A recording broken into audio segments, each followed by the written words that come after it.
Okay, so welcome to another deep dive, and today we're heading into some dark territory. So Yeah. I brought us this script. Actually, it was originally intended for a long-form YouTube video about the Zodiac Killer, Wow. which honestly, this is a case that it never seems to really fade from the public awareness. There's always something new, some theory or supposed breakthrough. But I think it's good every now and then to go back and revisit, like, what are the actual, core facts Right. of this mystery? Why does it still hold this grip on us? Yeah, I think you hit it on the head there. It's the fascination, right? And it's been so long, and this case, this figure, he really did manage to terrorize a whole swath of Northern California. He did. And to this day, nobody knows definitively who he was. Nobody knows. And that's part of it, right? It's that element of the unknown. But it's also, it's not just a mystery. It's that he combined these brutal murders with this really complex game he was playing through his ciphers and his letters. Oh, absolutely. And I think that's what makes it so fascinating. It's like a real life puzzle. Yeah. A horrifying puzzle, unfortunately. But it really does grab you. Yeah. I mean, so for those who, and I'm sure most people listening are quite familiar, but just to quickly recap, we're talking about a self-proclaimed serial killer operating in Northern California, primarily, starting back in the late 60s, right? 1968 is when things really kicked off. And he's definitively linked to at least 5 murders. But he claimed many more. Oh, yeah, he definitely claimed many more. And he communicated with authorities, with the public, through these coded messages, these ciphers. And he managed, despite huge efforts from law enforcement, from amateur sleuths, he managed to remain completely unidentified. Totally unidentified. And that's what keeps people going, right? It's like there has to be an answer out there somewhere. Yeah. So let's start at the beginning, right? Because to understand the why, you kind of have to go back and trace the what. And the script you gave us is a good place to start for that because it lays out the murders really clearly. So December 20, 1968, Lake Herman Road. Okay. 2 teenagers, David Faraday and Betty Lou Jensen, they're found shot dead in their car. And right away, there's this sense of this wasn't a robbery gone wrong. There's no obvious immediate motive. Right. Right from the start, it's a mystery. It's just this horrifying scene. Yeah. And that's what makes it so unsettling, right? The randomness of it. And I think that really set the tone, right? It was like, okay, this is different. This isn't your typical crime. Exactly. And sadly, it wasn't a one-off. The next major incident, it occurs on July 4th, 1969 in Vallejo. So we're just a few months later. And this time, the victims are Darlene Ferrin and Michael Mageau. They're attacked. They're shot.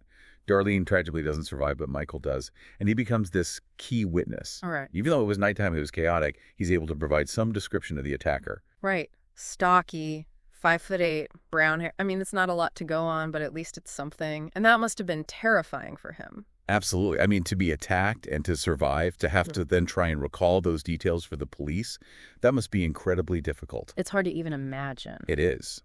And then the case takes another turn, this time at Lake Berryessa. This is September 27th of the same year. And the victims are Brian Hartnell and Cecilia Shepard. Now, they're attacked while they're picnicking. And again, there's this violence, but it's different method this time, right?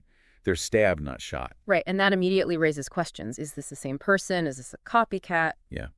Cecilia, sadly, passes away from her injuries, but Brian survives, and he's able to give this account, a horrifying account of what happened. And it's at this crime scene that the name Zodiac first appears. It's written on their car, along with that crosshair symbol. The crosshair symbol, it's chilling. It's become so iconic, it's almost like a brand, a really terrifying brand.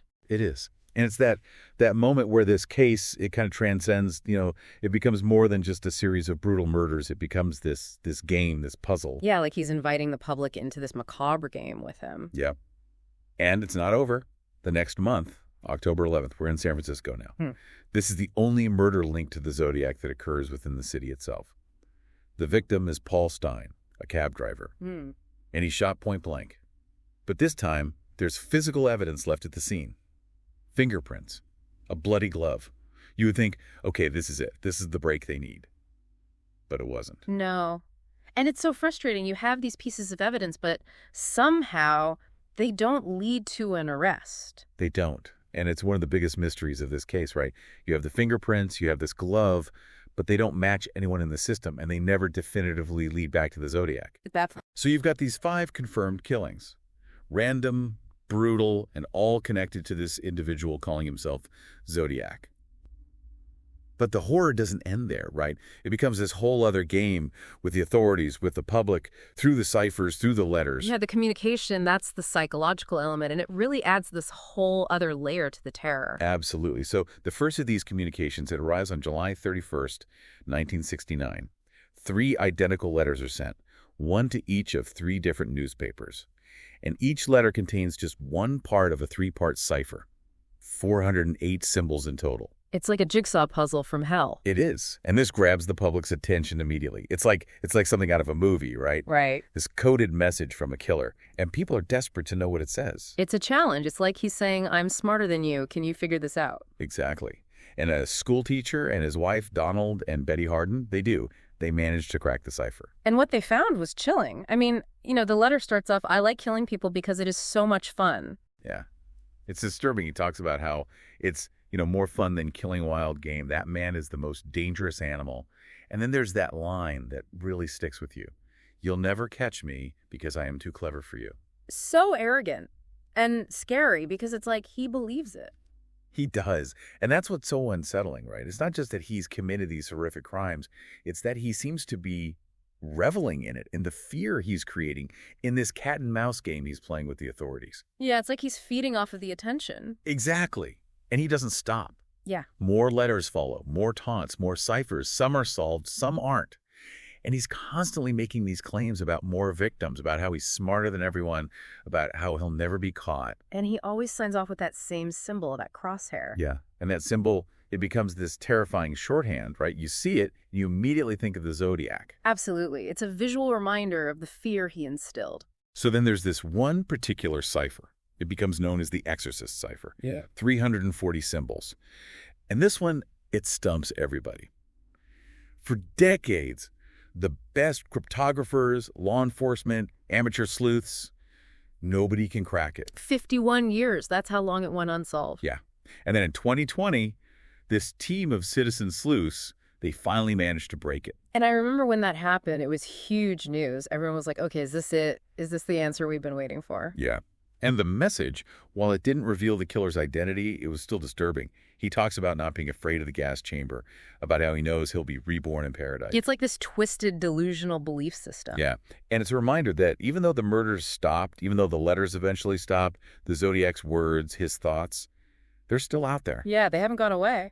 So we have all this information, these murders, these ciphers, these taunts, but we still don't know who the Zodiac was. And over the years, there have been so many suspects. Your source material, it highlights some of the most prominent ones. Yeah, some names come up again and again. One of those names is Arthur Lee Allen, former Navy man, convicted child molester. He lived in Vallejo, which is obviously significant. What made him such a strong suspect for so long? I mean, there were a lot of things that seemed to point to him. He had a Zodiac watch, bomb-making diagrams were found in his house, and some witnesses even picked him out of photo lineups. But the physical evidence never matched. Like his fingerprints, they never matched the ones found at any of the crime scenes. Right. So despite all these circumstantial links, there's no definitive proof.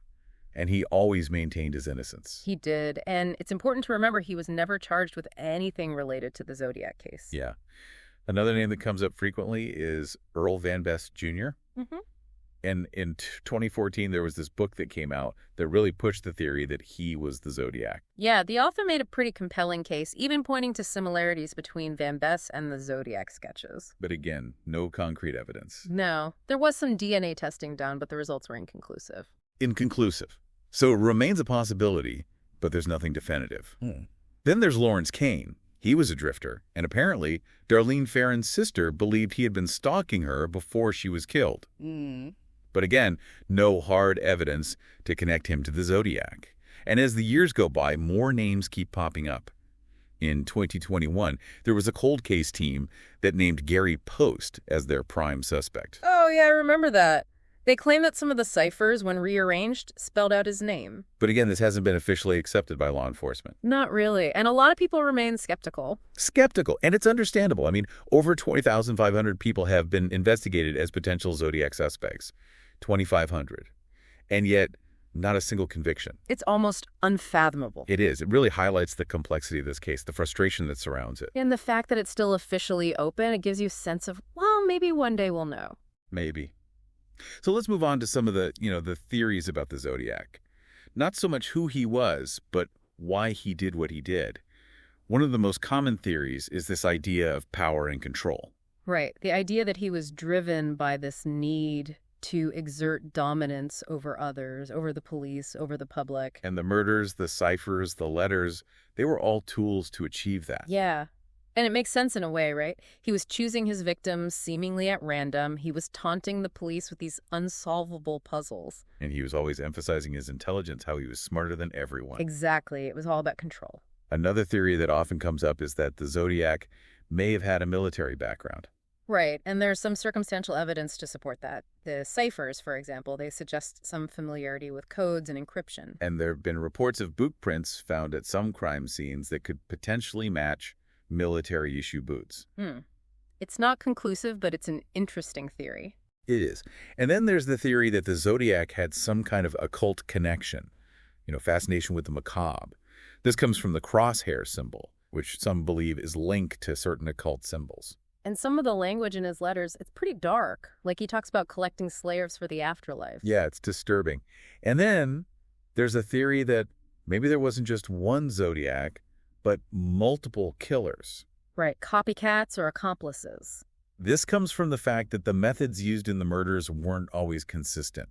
And then there's the lack of DNA evidence linking all the crimes definitively to one person. Yeah, it's a theory that's hard to rule out. And the Zodiac case, it's had such a huge impact on our culture, hasn't it? I mean, there's the 2007 film Zodiac, countless documentaries, true crime podcasts like ours. He's become this almost mythical figure. Yeah, it's the combination of the horror, the mystery, the puzzle. It all comes together to create this story that just captivates people. Yeah. And it's not just entertainment, right? I mean, those unsolved ciphers, they're still out there. Yeah. And there are people who are still actively trying to solve them, hoping to finally uncover who the Zodiac was. It's amazing, the dedication of some of these amateur sleuths. It's incredible. It is. And it shows you the power of this case, how it still holds people's attention even after all these years. Absolutely. It's like this unsolved puzzle that people feel compelled to solve. And the Zodiac, he hasn't really gone away, has he? I mean, even as recently as 2018, there was that supposed new communication that turned out to be a hoax. But it just shows you how much this case is still in the public consciousness. It does. It's like a ghost that keeps coming back to haunt us. And for the people who lived through that time, who remember those murders, that fear, that sketch of the Zodiac with his glasses and his crew cut, it must still be a chilling image. Oh, absolutely. It's a reminder of a time when terror was very real and very present. And officially, the case is still open. The San Francisco Police Department, they haven't given up. Which is good, right? It means there's still hope, however slim, that maybe one day there will be an answer. Yeah. And it's important to remember the victims. The Zodiac's actions, they didn't just impact those he murdered. He terrorized a whole region. And he reportedly inspired other killers, like the son of Sam. His legacy, unfortunately, it extends far beyond his own crimes. It's true. He created a climate of fear, a sense that nowhere was safe. So as we wrap up, we've covered so much ground.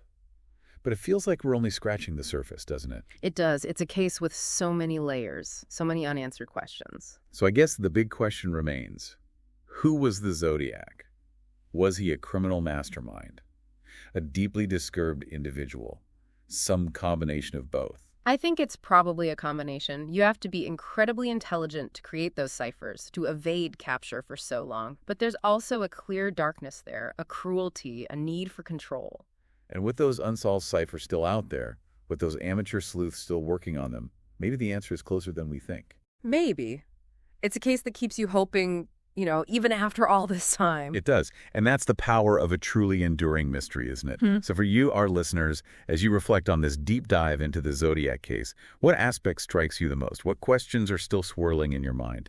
Thank you for joining us.